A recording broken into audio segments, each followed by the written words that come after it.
And we're back. It's COMP397, the fall session of 2015, and it's week 2, lesson 2, part 2. We just came off of building our kind of a default file or our boilerplate here in Visual Studio. Let's take a look at what that looks like. Got our hello world happening, right? Hello world. And I want to share it with the world now. So I want to share it on GitHub, right? I think I'm almost ready for it to happen, right? Almost. There's some things we have to add in, but I think I'm good for now. So how do I do that with GitHub and all that, right? Well, first of all, I've got to go online on GitHub and I got to set up a repository, right? So if you're following along and you've never done GitHub before, this is a perfect opportunity for you to learn how to do that. And we'll show you how to do the tools with Visual Studio to connect. Okay, so GitHub. If you're logged in, right, then you'll see something like this. Now I have Centennial College as well as the other college there, so I'm going to click on Centennial College, and this is where I want to make my repository, and it gives you some updates here to talk about what I've updated lately, right? I'm going to click plus over here for a new repository, right?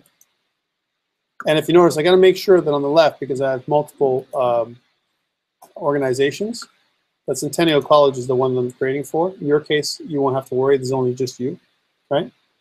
And now the repository name, remember I'm calling this COMP397 lesson 2, right? It's COMP397 lesson 2. That's all this is. All right, if I press create repository now, what it does is it gives me this URI, right? Here's my URI for the repository. This is almost like my link. Now, I have a space, a container that's been created on GitHub, but there's no physical connection right now yet between my GitHub and Visual Studio. I got to make that connection now, right? So let's go to Visual Studio, and again, I've got I'm going to go back to, I'm going to stop debugging. It's one first thing I should do. Stop debugging, Tom. In Team Explorer, right? If you don't have the Team Explorer window, you can certainly pull it down by going to View, and the second one down is Team Explorer, right? If you haven't set up GitHub before, or if you haven't chosen Git before, you need to set this up. If you don't have these things in Team Explorer, or if you didn't set up source control, right, you need to do that on your project. How do I set up source control on my project? I'm going to right-click on my solution, sorry, and down here there's going to be an option down here in the folder that says Add Solution to Source Control. Now, I won't show here because my solution is already in source control. Right? You should have that option, right? So click Add Solution to Source Control if you haven't done that already, okay? Okay, when you do, you can go here to Team Explorer, and if you go Home, as an example, and I go over the break, the next break I'll go over, if you don't have that, or you may not click something, there's some options here. There's Changes, there's Branches, there's Unsync Commits, and Settings. Let's go to Changes. Right? I have all of these changes that I added, right? Like you can see all the changes. It keeps track of everything that I've changed. And under here, there's a couple of untracked files that I probably want to include, like my game.js file. That would be bad, right? So let's include all here. So I've got all my files included now, right? And I'll just collapse all these things. So you can see that these are all the things that I'm including everything, right? All this stuff is being included in lesson 2. I've got 29 changes. And in my commit, I need to make a commit message, and the commit message is like a snapshot, right? I'm taking a snapshot of my files in their current state. I need to create a message or description for my snapshot or commit. That's what it's called, right? So I'm going to say this is my initial commit, right? You can also say something like, right, created base, create.js project, right? That's my basic project, not project. I'm going to press commit. And now this is a local commit. I've committed locally because when we do GitHub, the underlying layer of GitHub is Git, which is a local repository that we're setting up here on in my files and folders, right? So a local repository means that it's been set up so that there's an invisible area that keeps track of your changes. It's inside the same folder structure like we talked about before, but it's hidden, and it's keeping track of my changes, right? So now my folder isn't just a folder anymore locally, it's a repository, right? Still haven't connected to GitHub. right?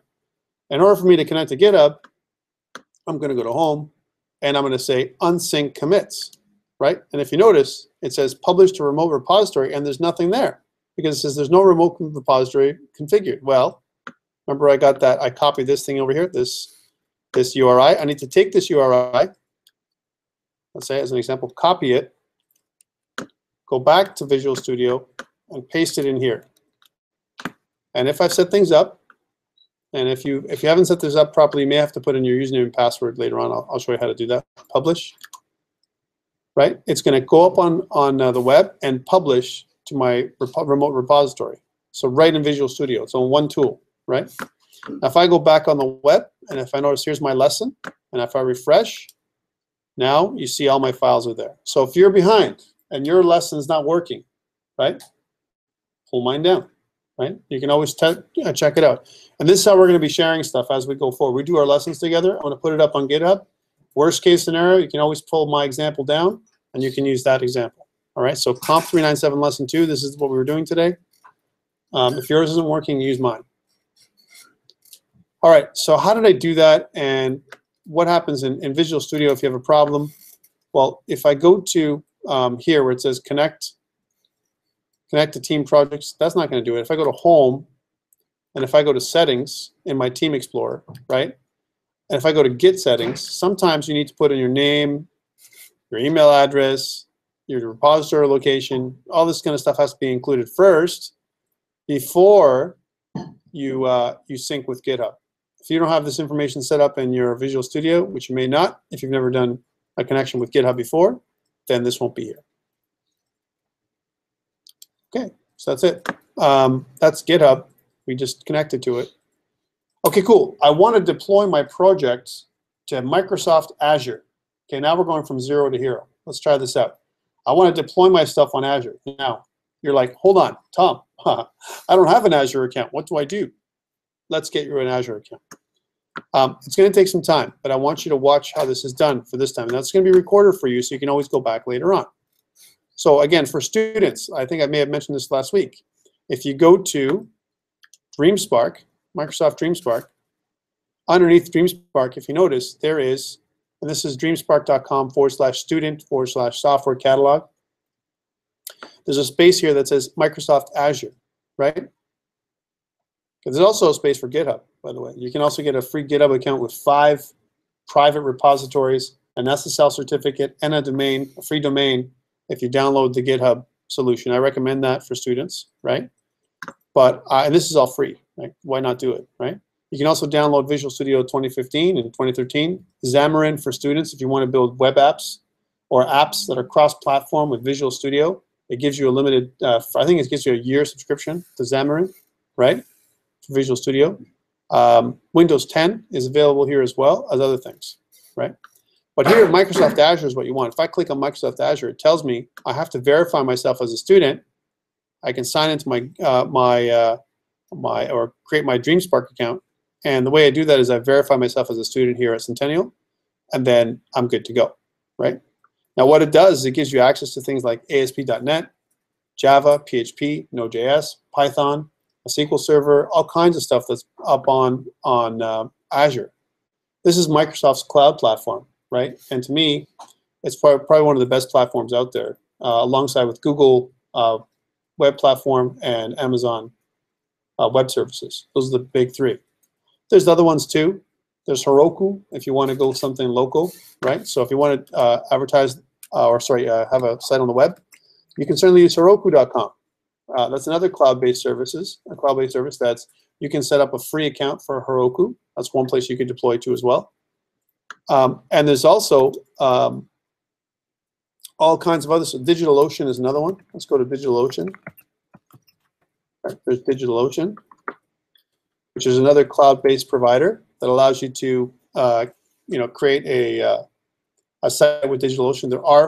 There's a free trial, and you get some stuff that you can do free without paying any money. Both DigitalOcean and Heroku allow that, right?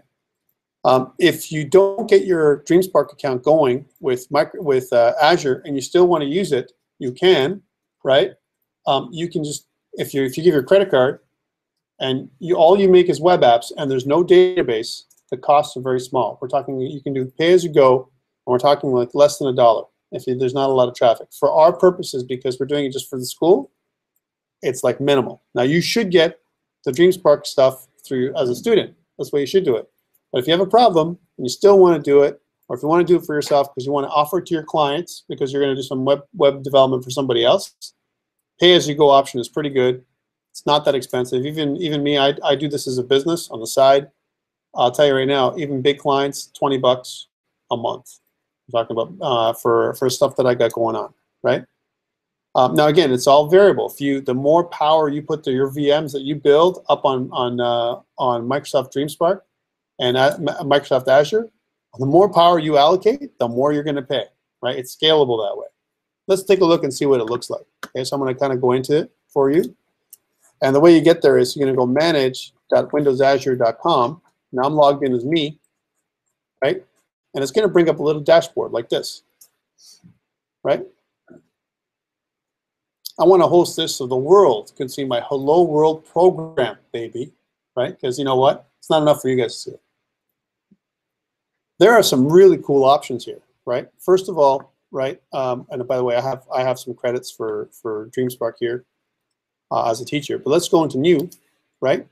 And I'm going to go into new web app, and I'm going to go to custom create to show you the gallery here.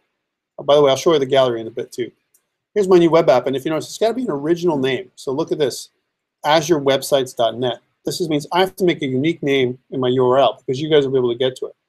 Let's call this, just to make it simple, COMP397 Lesson 2. There's no way COMP397 Lesson 2 is going to be up on Azure. Right? It just doesn't exist. Right? So it's good. We're clean.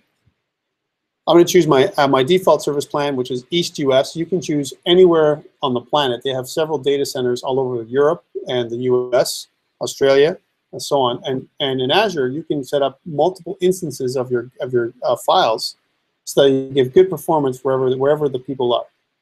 Right? This is good. I'm also using my Azure Pass subscription. I can also use pay-as-you-go if I want, so I also pay for things. But if I want to use my Azure Pass is free, and you might have something like this. If you have Student Azure or DreamSpark Azure, it'll come up like that as a subscription. I'm not going to use a database because you know what? My Hello World doesn't need any data store right now, so let's leave it as none. I'm going to publish it from source control. Okay, this is interesting, and this is how I'm going to deploy. Check it out. So here's my publish from source control. I'm going to click next. And now I'm going to choose which source control I want to use. There's all kinds of options. Visual Studio Online. By the way, Visual Studio Online is not Visual Studio Online. It means just a storage place for Visual Studio, for those people who don't know. The local Git repository, GitHub, which is what I want to go from, right? Dropbox, Bitbucket, Codeplex, some kind of external repository, all kinds of sources I can use. Well, guess what? I'm using GitHub. I might as well use GitHub. So here's GitHub. And I'm going to click next. Now pay attention here for this one. Watch this. Next. Okay. Now my repository name. Let's see if I can find this in Centennial College, right? So I have COMP397, and it's lesson 2. Oh wait, there it is. The master branch to deploy. I'm going to click the checkbox or the check mark to complete. Now it's working. Take a look. It's creating my online website right now. And it's deploying it. Right? Let's see how this goes. All right. So it's running. But before it runs, hold on, before it gets there, let me go and check my deployments to make sure my deployments are done. Right? This is an important piece to it, because sometimes what happens is it's running, but the deployment's not complete. Like it hasn't transferred everything from GitHub, right? So give it a sec. Hey, look, see what it's doing? It's deploying. Is it ready? No, this is not ready. You see what's happening? It's deploying right now. Until the deployment is complete, it'll say something like this: "Man, this site's not available," or something like that. So wait for it, right? Sometimes it's happening. But here's the great thing. While this is running, I'll tell you a story, right?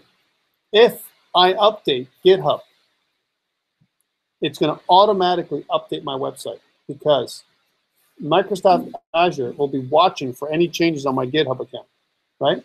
So once I make a change to my GitHub repository, Microsoft Azure is going to automatically redeploy the new package to the web. What does it say? Active deployment. Let's take a look and see if we can do this now. How do we test it? We go to comp397-lesson2.azurewebsites.net. Check this out and see if it works. comp397-lesson2, hello world. And we're up across the world right now with Create.js and Microsoft Azure. To me, there's nothing easier than this. This is enterprise grade, in terms of scalability. You've got rock solid security you can build in. You can also, by default, make this HTTPS. So let us try this out. If I said something like this, if I go HTTPS and enter, it also accepts secure shell, right? So let's take a look at this. So now I've got a default certificate being used, right? That's part of Microsoft Azure, so secure, right? I'm sorry, guys, but for free, how can you go wrong? Truly. And there's with this deployment. Okay, so cool. I've got this hello world. I'm going to show you. We're going to make some changes to hello world and see what Microsoft Azure does. I never have to do this deployment again. Yes.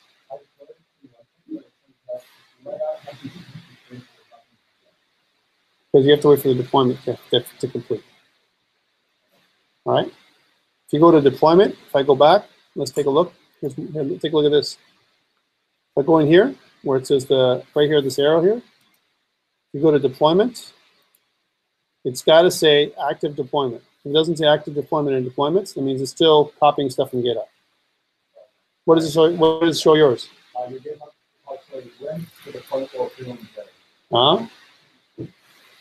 See what I'm saying? So this is a really cool business skill. All right, you're selling stuff to your clients. Sell them Azure, right? I'm not because I'm saying it's I'm a Microsoft guy. I'm not a Microsoft guy, right? Azure, Chrome, Google Web Services, or Amazon Web Services, or whatever it's going to be. DigitalOcean, put them up on the cloud. A lot of clients will like to do that. Some people are nervous about security, right? They're like, hold on, if I put my stuff on the cloud, are my site secure? Well, if you create security for your site, yes.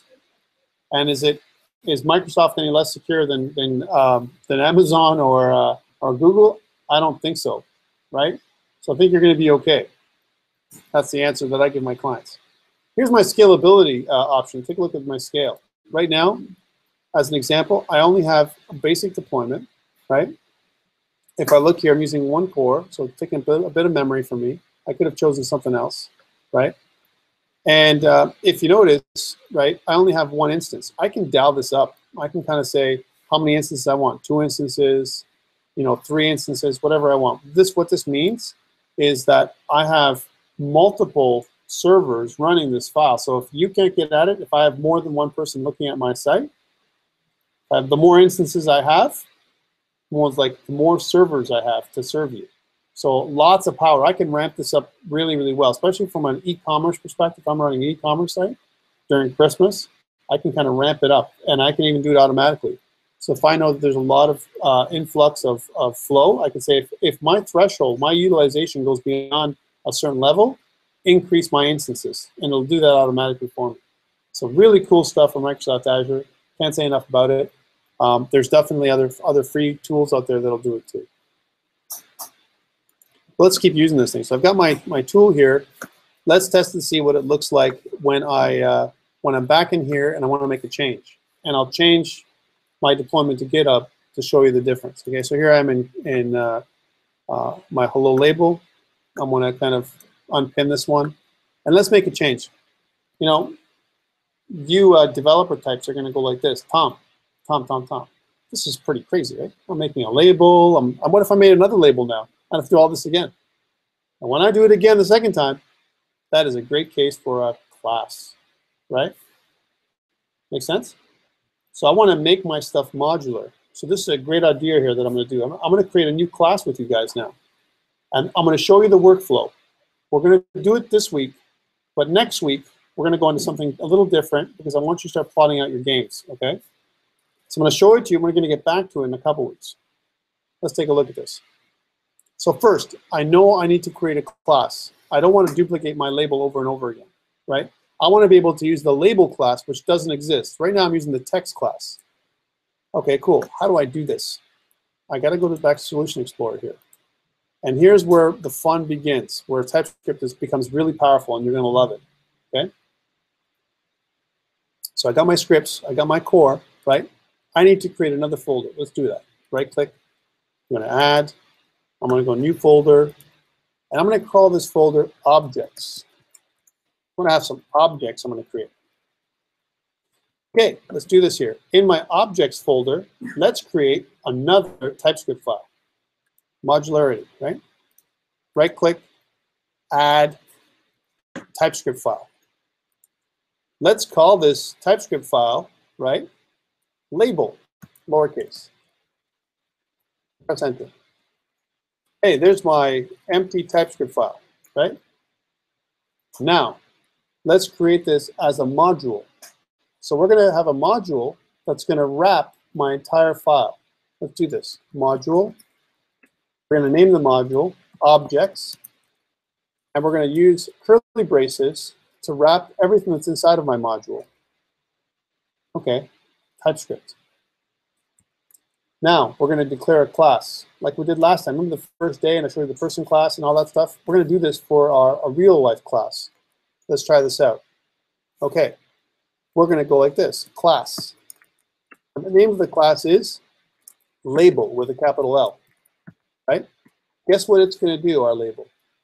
It's going to extend, right, the create.js.text library, just like we do in C#, right, or other languages. Okay.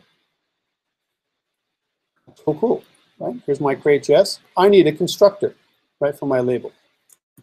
Here's my constructor. And what I want to do with my constructor, it's going to give me an error in a second, is I need to call my superclass. What does my superclass require? What does a text class require? It needs string for the label that I'm going to display, font, and a color. Those are the three things I need to pass to my superclass. And I'm going to just put my superclass inside my constructor like so, super. Right? And I'm going to pass in some kind of label string. That's what it's going to be called. I don't know I haven't got that yet. Some kind of font, label font, we'll call it, and some kind of label color, We'll use the Canadian's color, just because. Okay, we don't have these things, right? Where are they going to come from? Our constructor, right? So here's my constructor. I'm just going to unpin this for a second. And inside my constructor, I'm going to call these things. So label string, I don't have that. I'm asking for a label string parameter, right? It's going to be of type string. I'm going to ask for a label font parameter. It's going to be of type string. Notice pattern. Label color parameter. It's going to be of type string. Okay. You notice I'm not getting any errors anymore from my superclass because these are local variables in my constructor method, right? Let's label some of this stuff. So we're going to say constructor method, right? And up here, we're going to call this our label class. We have one more thing to do here before it's exposed. Label class. And you know what? Let's add some decoration here so we know what we're doing. We can kind of see it on this, so we know which the constructor method and so on for now. One thing we can't do is, even though it's in a module, right? The class is not exposed until we use the export statement. So let's do that, export. So we're exporting the entire class, right? So once we say the export keyword, now it's going to be available in my code. But I got to do a couple more steps here. We're still not finished the class, okay? So we get this information from the user, right? And we pass it to the superclass, right? But now we need to make some modifications. We need our registration value and all that kind of stuff. Well, guess what I can do? I can take some of that code we just used, this stuff, right? And for example, my regex and reg-y, this stuff I never want to do again. This thing right here, this step right here. I want to include this step in my label. So it's automatic. Let's cut this out. Or let's copy it for now. How about that? We'll copy this into here, into our constructor. But it's not going to be hello label, because hello label doesn't exist. We got to make it so that it's this. Because remember, our label is, it's an is-a relationship with our create.js text. So it is a text object, right? Oops. So we need to use the this keyword for that. So I'm saying this regex, registration value on the x-axis, is equal to this.getBounds.width. And this registration value.y is equal to this.getBounds.height. Okay. That's cool. So I'm getting my label and everything else, and I never have to type this stuff in again, right? And I'm passing it in, my label string, my label font, and my label color. Right? Some of it is cool. I like some of this piece. I think there's still some things we can make even better. Let's take a look and see what it does on the JavaScript side. Are you ready for the big reveal? Hold on. You should be able to see this on yourself too, right? Bam! Right? This is what the JavaScript looks like. And you know what you're going to say? Darn, that's ugly. Right? Because it is. How do I pull it across? It's a preview. You can do a JavaScript preview. If you install things correctly on your machine, you'll get this preview tab that you can see, preview area here. But this is, if you don't get it, don't worry about it. It's still happening on your JavaScript file. You just can't see it. So look what it's doing. It's creating this new variable called extends. It's creating, because I'm using inheritance to this is prototypical inheritance here that I'm using. But instead of having me to do this on my own, it's doing it for me. Then I'm creating a self-executing anonymous closure, right? That's what this is in JavaScript right here, from here to here. And most people don't understand how to do this properly. That's what I'm doing here, and this is what defines the class. So this, what's more clear for you, this or this, right? Yeah, baby. That's why I'm telling you. That's why this is enterprise level grade, right? When you make this in JavaScript and TypeScript, it converts to JavaScript. Right, and you're good to go. Okay, this is great. I've got this label, but I also want to be able to have some. This is kind of, I have some limitations here when I use this thing, right? And you're going to notice the limitations. I can create an object of type label now, which is really an object of type text, and it automatically sets my registration marks up for me, right? And it also asks me for my label string, my label font, my label color. Wouldn't it be better if I can also pass in my x and y values? So let's add in, listen for x, which is a number, right? And I'm also listening none of my superclass, sorry, not my superclass, in my my constructor. So let's ask for x, which is a number, local value x, and also y, which is also a number. Oops, number. Right? So I got x and y coordinates, right? So what can I do here? I can say this. I can say, well, this dot x is equal to x, the local variable, and this dot y is equal to y. So that eliminates a lot of the other code that I have in there. I can pass in my x and y coordinates right away. Okay. I may also want to break out my font a little bit. For now, we'll leave it as is. We may make some modifications to my label class here. Okay. I got my label class, but I can't use it. I can't use it because it's not connected to my files in any way. I've just created a file called label, right? How do I do this? How do I connect it? I got to go to Solution Explorer. I'm going to pin this up. And here in my objects, I got to go to my index.html and see where it says game strips. I need to drag and drop from my objects, my label.ts file, into my game scripts on top of, before my game.js file. Why do I put it before my game.js file? I need to access label, so label has to be available before game. It's a new library I created, right? So I need to have access to this library. I can't do it after. It doesn't work that way very well. It might work, it may not. It's not correct. Here's the other thing I need to do. What about up here? Guess what I have to do up here? I got to create I got to drag and drop that in there too, right? I got to create some kind of reference to my label.ts file, right? And I need to do that after all this stuff. So let's make a space here so that we don't have a problem, right? I'm going to take this label.ts file and drag and drop it over here, which makes a reference for my label. Why do I need a reference to my label? Well, I need it because it gives me code hinting for all my new label class, right? Okay, let's deploy this new class. So those are a couple steps here. If you don't do all these steps, you're going to have problems. So please follow these steps. This is a process, okay? Here's my hello label. Guess what I'm going to do here? I'm going to change the type. It's going to be of type this. What? Objects dot label. See how it comes up? That's good. This is a good thing. A good sign. Now I got to redo. I'm going to unpin this one so you guys can all see it. Here's my objects dot label. See that? And my hello label. Let's go back down here. Hey, look. Even though it's an objects dot label, it's not giving me an issue. Well, this is wrong, right? We know this is wrong because I haven't instantiated. I made it of type text. How come it's working with type text?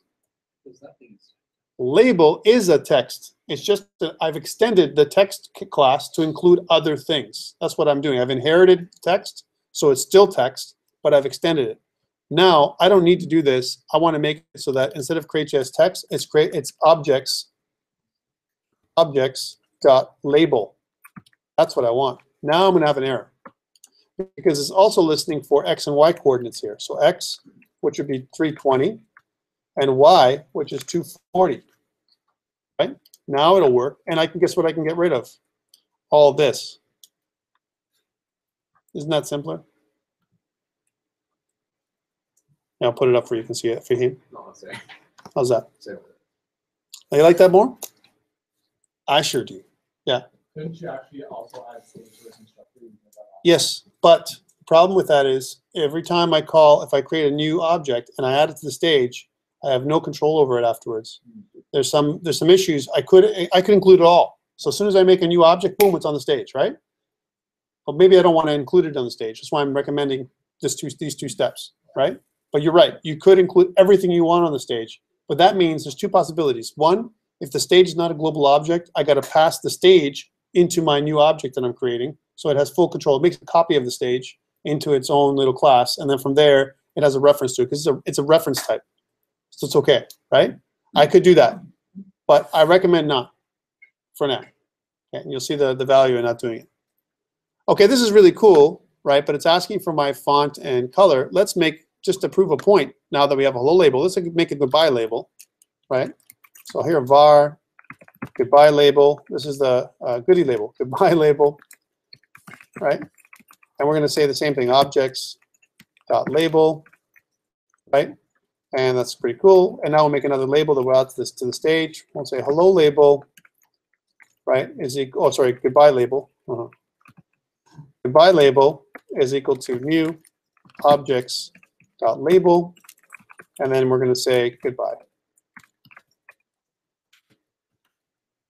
This time we'll make it, instead of 60 pixels, we'll make it 40 pixels. Just make a difference. Console us again. And we'll make it black. Make it other colors if you like. And instead of 320 by 240, we'll make it underneath that. So we'll still say the x value is 320, but the y value will be lower than this. It'll be something like, let's make it a 340. So lower down. Okay, we've added it. Now we got to add stage. Stage.add child, and then goodbye label. That's the second object we've loaded onto into the display list, right? Okay, let's take a look. Are you guys with me? Let's run this puppy and see if it works properly. So run. And if everything goes well, we should have two labels now, hello, goodbye. Okay, cool. Hey, this is good, right? You guys get this too? Are you with me like this? Sort of? So this is good.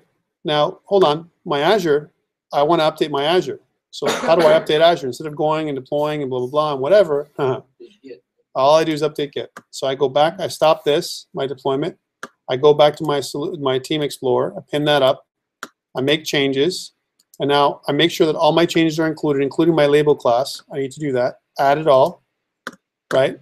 And up here in my unsync commits, I make a new commit. I'm going to say added label class, right? And then press commit, go home, unsync commits, and sync. Okay, I synced, good. Now I'm gonna go back up. I'm gonna go to Azure. Let's see where that is. That's probably gonna be up here somewhere, which is, oh, sorry, it's on the other side. It's here, right? And let us refresh. Let's see if it does anything. Hey, automatically. I didn't go to Azure. I updated my GitHub. Bam, it's updated. My website's updated. For the deployment? Yeah. No way. Something's not right. I'll have to come fix it for you.